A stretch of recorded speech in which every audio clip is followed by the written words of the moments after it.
On a cold night in Kolkata, the government hospital named Shanti Memorial Hospital was unusually silent. The corridors were long, dimly lit, and smelled of disinfectant mixed with something older, something unpleasant that no one liked to talk about. At 2:13 a.m., Nurse Reena does checked Ward 9 as part of her routine round. 10 patients were admitted there the previous night, but when she opened the iron gate of the ward, she froze. Only 9 beds were occupied. She blinked, looked at her chart, then back at the beds. 1 patient was missing. Maybe they were transferred, she whispered to herself, but there was no transfer note, no doctor's signature, no record. The missing patient was Arjun Mehta, a 32-year-old man admitted after a road accident. His family had visited him in the evening. Everything was normal. Now he was gone. The bed sheet was neatly folded as if no one had slept there at all. By morning, the hospital administration assumed it was a mistake. Patients sometimes get shifted without proper updating, said the senior clerk casually. But Reena didn't believe it, because she remembered something strange.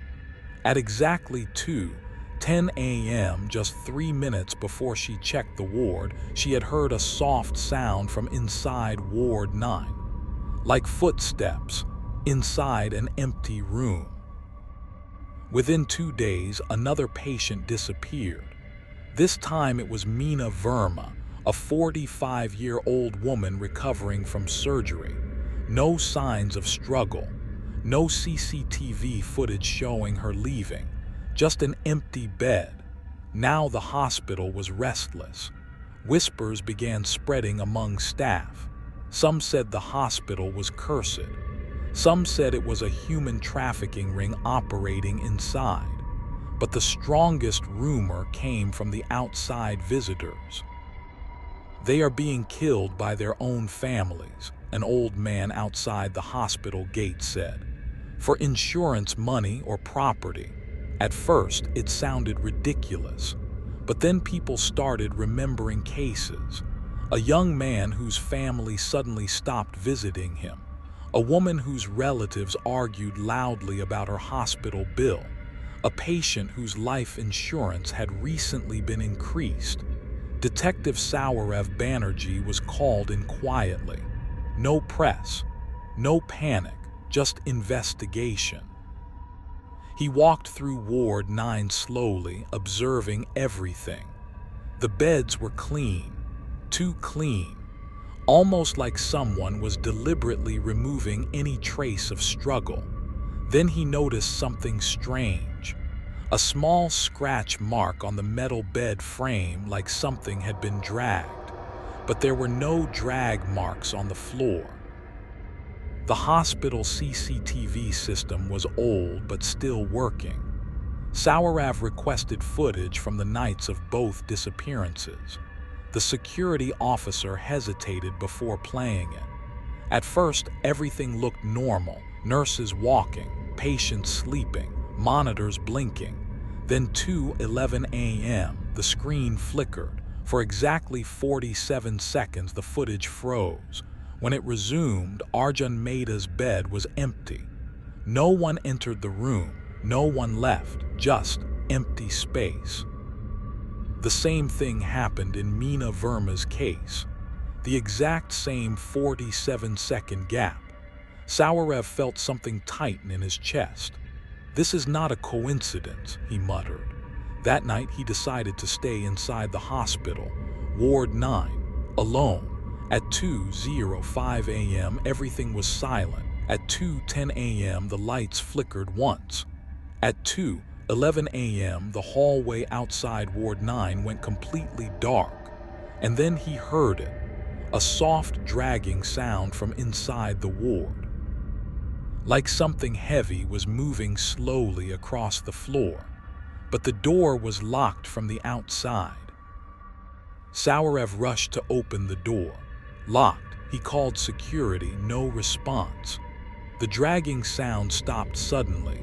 Complete silence returned, then a whisper not from outside, from inside the wall. "Don't open it." Sauerev stepped back. His flashlight moved across the wall, and he noticed something he hadn't seen before. A thin gap between two metal panels, too perfect to be accidental. He pressed his hand against it. Cold air came through. There was space behind the wall, a hidden passage. By morning, a full technical inspection was ordered. When the panel was removed, everyone expected pipes or wiring. Instead, they found something else. A narrow tunnel leading directly beneath Ward 9, and inside the tunnel, a hospital ID card belonging to Arjun Mehta. But it wasn't just there. It was carefully placed, almost like someone wanted it to be found. The investigation changed direction immediately. Now it was no longer about missing patients. It was about the hospital itself. The tunnel beneath Ward 9 connected to an old abandoned section of the building, one that was supposed to be sealed years ago after a renovation accident. Inside that section, they found medical equipment still running, old monitors, old files, and a hidden logbook. What they discovered shocked everyone. Certain patients were marked as financially high-risk cases. They were the ones who disappeared, not by accident, not by supernatural force, but by a secret internal system that selected patients based on insurance value and family disputes. The rumor about families killing their own members, it had been planted deliberately to mislead investigations, to create confusion, to hide the real operation happening inside the hospital. But the most disturbing part was the last page of the logbook. A single handwritten line: Ward 9 is only the beginning. And in the final hospital report, Detective Sauerev Banerjee wrote just one sentence: "The patients did not vanish. They were removed."